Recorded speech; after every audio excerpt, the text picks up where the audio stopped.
So I had my first draft of my homily done earlier this week. It was about 10 minutes or so, no more than 12 minutes. I had the Bible reflections, the church documents, and the Catholic teachings from the Catechism, the lives of the saints, etc., etc. And then I threw it out. I wanted to do something for this Sunday where I'm speaking a little bit more heart to heart, a little bit more, because there's a message that I'm trying to convey here. So I took out my trusty calculator and I calculated the number of homilies I'd done where I spoke about myself or my family, and it came to about like this. It came to like less than 1%. So I'm going to try this approach, which is a little different. And to do this, I sometimes introduce myself as a married permanent deacon with a wife and kids. And some deacons are actually grandfathers and great-grandfathers as well. So I want to reflect here, given this, on the beauty and the wonder of children. So, I'd say sometime after we got married here at St. Catherine's, Tobianne comes into my wife Tobianne comes into the room and she says, "Dennis, let's get on our knees." I said, "Oh, okay, I'll get on my knees with you." And she said, she took out the pregnancy test. And she said, "Oh God, am I really pregnant?" And of course, the feelings for a first-time dad is one of uncertainty, fear of the unknown, excitement, various emotions, right? And eventually, over time, I felt her bump on her tummy.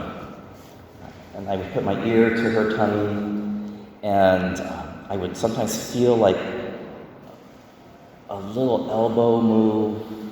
And I would say, "Is that an elbow? Is that a foot? Oh, the baby's kicking."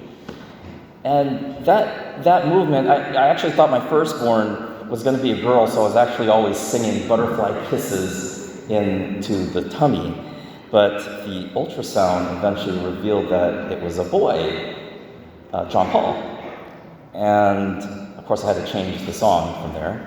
But the ultrasound showed that, what society would call a clump of cells was actually moving. And I thought it was fascinating. Here was an ultrasound showing how this little creature was moving its legs and yawning and stretching. It's so amazing as a first-time father. Then when we found out later that my second we were pregnant with our second son, I thought, I think I need to give up the diaconate program because is this possible? And eventually we continued in the program, and we named our second-born Emmanuel, which means God with us, and Jeremiah, which is taken from the book of the prophet Jeremiah. "Before I knew you, before you were in the womb, I knew you." And I remember from this pregnancy, during the delivery, when my wife would hold my hand during the contractions, so she would say, "Ah!" And then I would say, "Ah," because she was squeezing my hand so hard. Then my third child was a girl, so this is one of those precious daddy-daughter moments, right? And this was one of those times in my life where it was one of the worst, where I was laid off from my work. I had to move into the in-laws for a bit, and we were pregnant with our third child. We named her Love, Mahal. And at some point, I remember thinking, gosh, I need to drop out of the diaconate program. And Tobianne needed to finish her PhD. She was finishing school. And at some point, I was in the unemployment line, thinking, Jesus, in all my wretchedness, you probably don't want me anymore. And this voice, this internal voice in my heart just said, "I want you even more." And then my fourth child, eventually, of course, by this point we're getting pressure, right? Social pressure. And Faith was eventually born, but we almost lost her. But the doctor was a pretty good doctor who provided prenatal care. And so we saved her, and she was she was actually my first baptism. I was so nervous. I was ordained that morning, and that evening I was going to baptize her, that I couldn't remember the words of baptism. It took me 3 times to look at the rite of baptism book and say, oh, okay, so it's Faith Marie. I baptize you in the name of the Father, and the Son, and the Holy Spirit. Something I taught 1,000 times. And eventually Faith Marie baptized her, and she came out with a very beautiful smile from the tummy. And then there was Hope. Hope was almost born at St. Callista's Church's parking lot on the freeway because the CHP had closed down the freeway, and Tobianne was having contractions. And so she almost gave birth in an ambulance. And by the way, by that point, it occurred to me, by my 5th child, I said, wow, I have a lot of kids. My 6th child was born, Peter, and Peter, one time when he started talking, started to say, his mom asked him, who loves God? Peter said, me. Who loves Mama Mary? Peter said, me. Who loves Nana and Mommy? Me. Who loves Tata and Daddy? Tata and Daddy. And so he was implying that Tata Daddy loves Tata Daddy instead of him. And then by the time our 7th child came around, I was blessed to be present for all 7 of these babies in the hospital room. And I realized that not many guys are able to do this for whatever reason, whether they're in the military or for some work or for some other reason. And Michael was born during the lockdowns. And at the time, we were told you can't be in the delivery room, but the nurses, over time, eventually found out that it was actually better to have Daddy present during the delivery because it was easier for the mom. And then, of course, our 8th, as I shared briefly in other masses, we had our first trimester miscarriage, Joshua, Mary, and Job. And the one thing I want to quickly say about that is how, God willing, I get to heaven, I can imagine a little one running up to me saying, Daddy, Daddy. So I bring this all up because I'm getting to a point. And in today's gospel, Jesus talks about discipleship.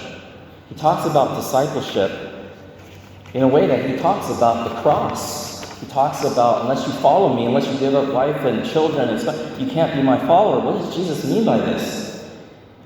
Well, the point I wanted to bring across here is we can so easily be caught up in our crosses that we can easily forget about the resurrection. As Tobianne and I were going through our married and family life, it was easy to remember the cross of the pregnancy. But later on, we celebrated the joy of the resurrection. So the cross and the resurrection. The cross during the pregnancy, but the resurrection, life, new life. Because we're an Easter people. We are a people that love the gospel of life. Jesus' followers are for life, not death. And eventually, the greatest resurrection here is when I brought my children to the waters of baptism and prepared them for heaven, to go to heaven to be sons and daughters of our Father.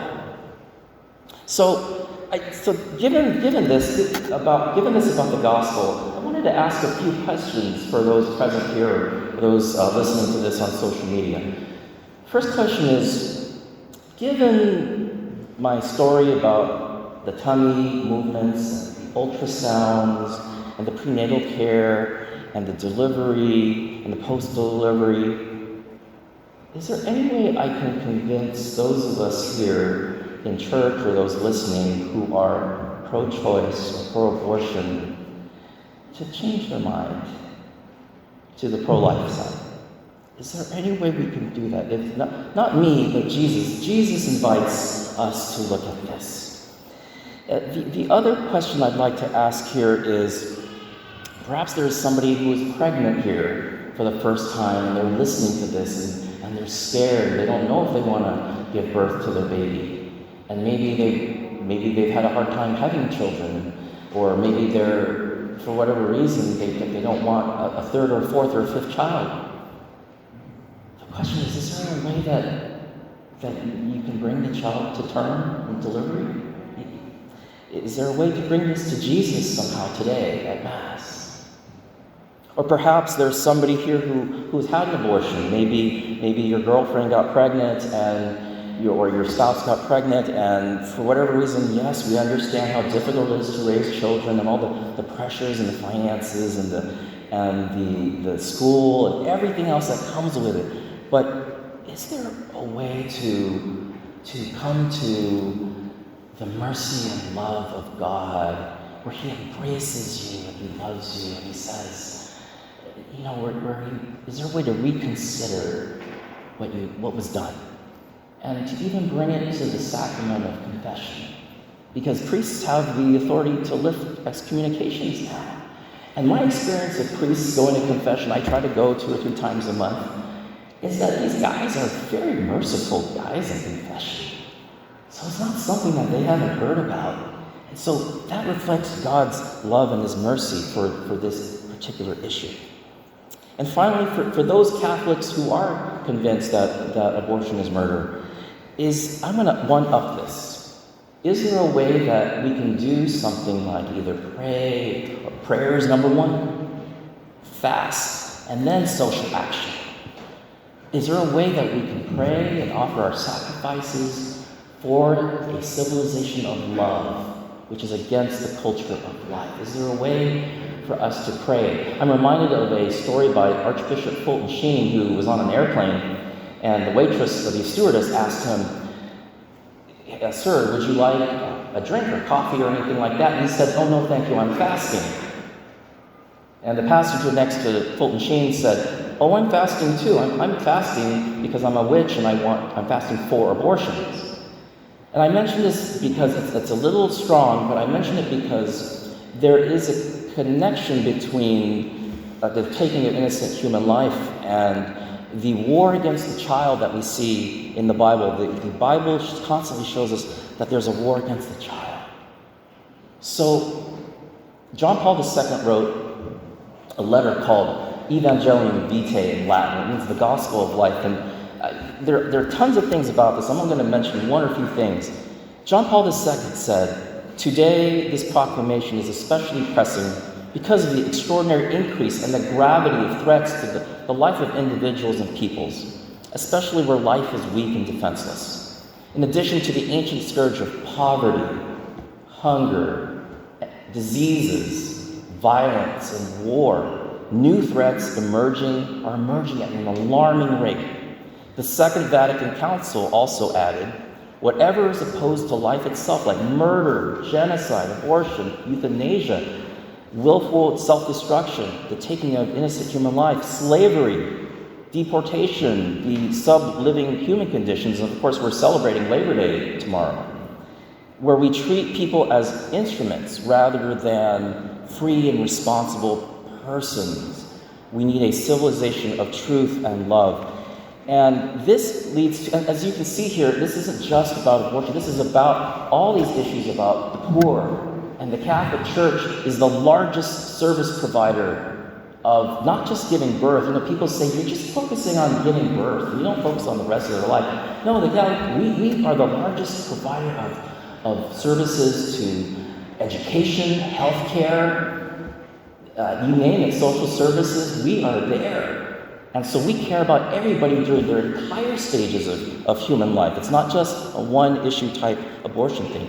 And this leads to what in Catholic social teaching we call the structures of sin. And that means that it's not just about what I did with an abortion or what my boyfriend did with an abortion. It has to do with enshrining evil in law. That is called a structure of sin. And John Paul II says that this is a type of relativism. And in fact, our California Catholic bishops are so concerned about this because, as you know, Roe versus Wade was overturned. And what this meant was that the decision of abortion laws went to the states. And so I know this is a very controversial issue, but what the California bishops are calling our attention to through education and proper formation of a Catholic conscience is that this November, citizens are encouraged to do their duty to go to national and state elections. The first measure on the California ballot will be Proposition 1, This is a state initiative to put the practice of abortion in the state constitution. The measure is an extreme effort to expand the practice of abortion in the state, including even children in the third trimester of pregnancy. And so this measure does nothing to provide better maternal care for women and children. It will further normalize abortion in its most extreme forms. And that's why this law, or this, if it comes into law, this law would be against the law of God. And we are here to promote the gospel of life that we see in the gospel today, that Jesus said. We follow him with the cross and the resurrection. And so, dear brothers and sisters, in closing, this is Mother Teresa once said, "Give the child to me. Give me the child. I'll take the child." And of course, she was criticized for that, but she promoted adoption or any other way to address the needs of the mother. And this isn't just about the mother. This is also about the men who, as fathers, we're called to protect our children. And what better way to protect them than in the womb? In the second reading today, in the letter of Philemon was a slave. And the slaves at this time, of course, eventually, over time, we started condemning slavery. I bring this up because is there a way to look at this as a new type of slavery that goes on, where abortion is related to human trafficking and modern-day slavery of young ones and even minors? Is there a way that we can address this and promote the gospel of life? So, dear brothers and sisters, you've heard my story, and you've heard the story of my family about the cross and the resurrection. How has God worked wonders in your life? How has God brought about the cross and the resurrection in your life, whether it's a pregnancy or some other area of your life? How about you? How has God worked through you to build a culture of life? Let us follow Jesus and love him and tell him our stories as we go closer to him in discipleship, so that we may all one day be in heaven forever and ever. What about you? What's your story?